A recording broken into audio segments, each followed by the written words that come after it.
Hello दोस्तों, कैसे हैं आप सभी। आज की कहानी का शीर्षक है अधूरे प्यार की एक अधूरी कहानी। प्यार वो एहसास है जो हर किसी को नहीं होता।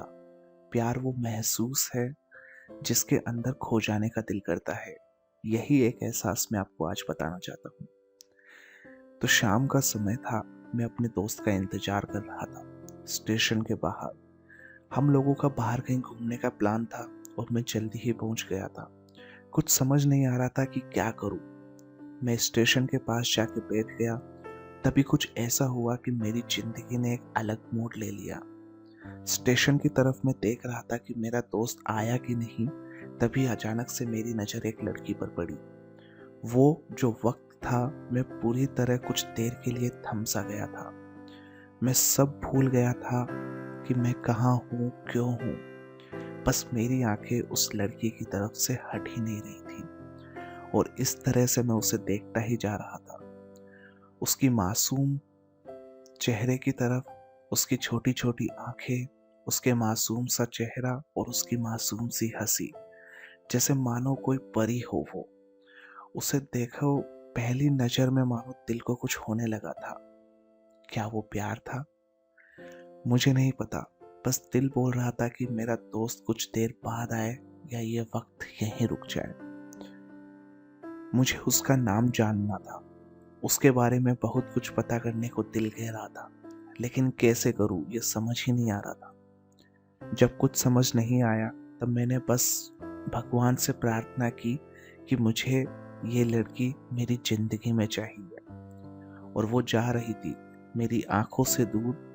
मुझे उसे रोकना था, उससे बातें करनी थी, उससे दोस्ती करनी थी, उसे अपने दिल की बात बतानी थी। लेकिन कैसे? यही सवाल बस बार बार मेरे मन में आ रहा था और मुझे बेचैन किए जा रहा था। मैंने फिर सोच लिया कि मेरी आंखों से दूर होने से पहले मुझे इसका नाम पता चल जाए तो मैं इससे अपना बना लूंगा। और शायद भगवान ने उसे भेजा होगा मेरे लिए, मैं ये समझूंगा। तभी भगवान ने चमत्कार कर दिया।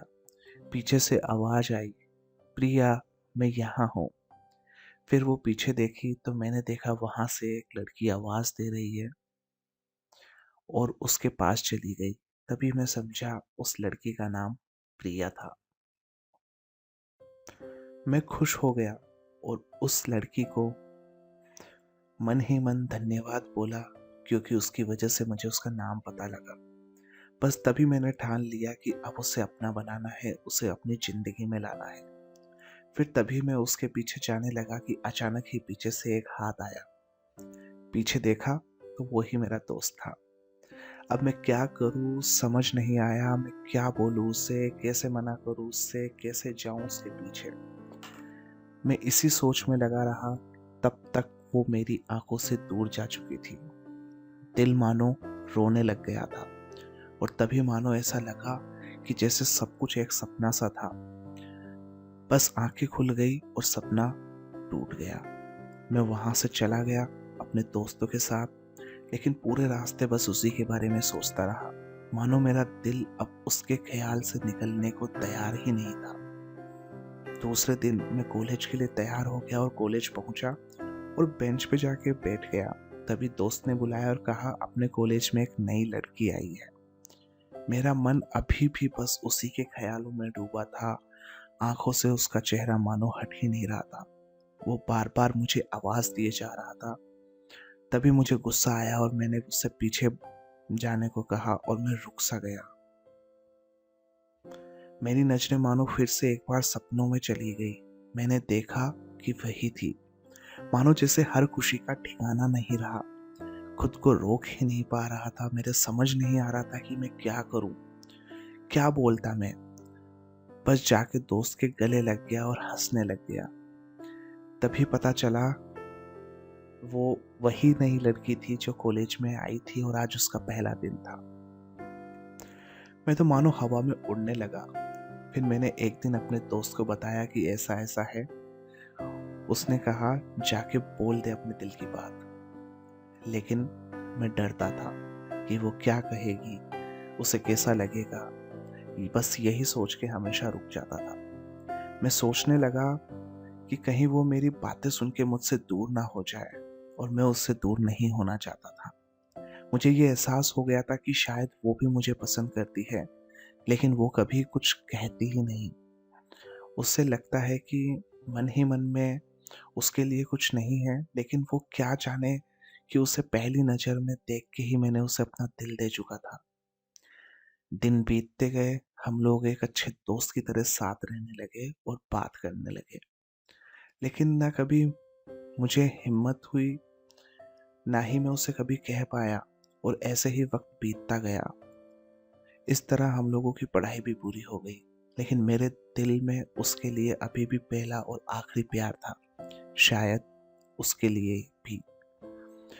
और इस तरह से हमें सबको अलग-अलग कंपनी में जॉब लग गई थी। तभी बस एक दिन मैंने सोच लिया, अब बस मैं उससे कल जाके दिल की बात कर लूँगा। मैं अगले दिन सुबह उठा, मैंने उसे फ़ोन किया, उससे कहा कि मुझे मिलना है। उसने मिलने के लिए हाँ कर दी, और इस बात से मुझे बहुत खुशी मिली। हम लोगों ने एक टाइम डिसाइड किया, और मैं उससे पहले वहाँ उसका इंतज़ार कर रहा था। तभी मेरी नज़रें उस पे पड़ी। वही कपड़े, वही बैग, वही छोटी-छोटी आँखें, चेहरे पे वही मुस्कान। मानो ऐसा लग रहा था कि वही पहला दिन हो, जब मैंने उसे पहली बार देखा था, और वो धीरे-धीरे आ रही थी। मानो वक्त सा थम सा गया था। मैं तो बस उसे देखता ही जा रहा था। फिर वो पास आती-आती और मेरे सामने आके बैठ जाती है। तभी बस मैंने उससे कहा कि मुझे कुछ कहना है उससे। फिर तभी उसने भी कह दिया कि मुझे भी कुछ कहना है तुम्हें। मैं खुश हो गया। मुझे लगा कि आज वो दिन है जब वो अपने दिल की बात कहेगी। फिर मैंने उससे कह दिया कि तुम पहले बोल दो। उसने तो पहले मना किया बोलने से, लेकिन मैंने ही जिद की कि पहले तुम बोल दो। मेरी सांसें रुक गई थी उसकी बातें सुनने के लिए। सब कुछ थम सा गया। बस ऐसा लगा कि वो और कुछ नहीं है आसपास। फिर उसने अपने बैग से एक कार्ड निकाला और मुझे वो दे दिया। वो जो पल था, वही पहला पल जब मुझे लगा कि मेरा सपना था और सपना टूट गया। उस कार्ड में उसकी शादी का आमंत्रण था। बस फिर क्या, सब कुछ वहीं रुक गया। शायद मैंने बहुत देर कर दी उससे अपने दिल की बात बताने में, शायद बहुत देर। फिर उसने मुझसे पूछा कि तुम क्या कहना चाहते थे। मैं क्या कहता। तब बात ही बदल दी, और वहां से वो चली गई, और मैं वहीं बैठा रह गया। मुझे उसे बस अपना बनाने का एक सपना ही था शायद, जो एक समय में आकर टूट गया। वो आज का दिन और वो पहला दिन मानो क्यों आया मेरी जिंदगी में, अब तक ये बात समझ नहीं आती। पहला दिन भी एक सपने की तरह, और कुछ देर बाद ही टूट गया, और ये आज का पल जो फिर से एक सपना बन के पल में टूट गया। इसलिए दोस्तों, कभी भी अपने दिल की बात बताने में देरी नहीं करनी चाहिए, वरना इतना देर हो जाएगा कि अपने ही प्यार को बस सपने में ही आपको अपना बनाना पड़ जाता है। तो आज की कहानी में सिर्फ इतना ही। मिलते हैं एक नई कहानी के साथ, एक नए अंदाज में।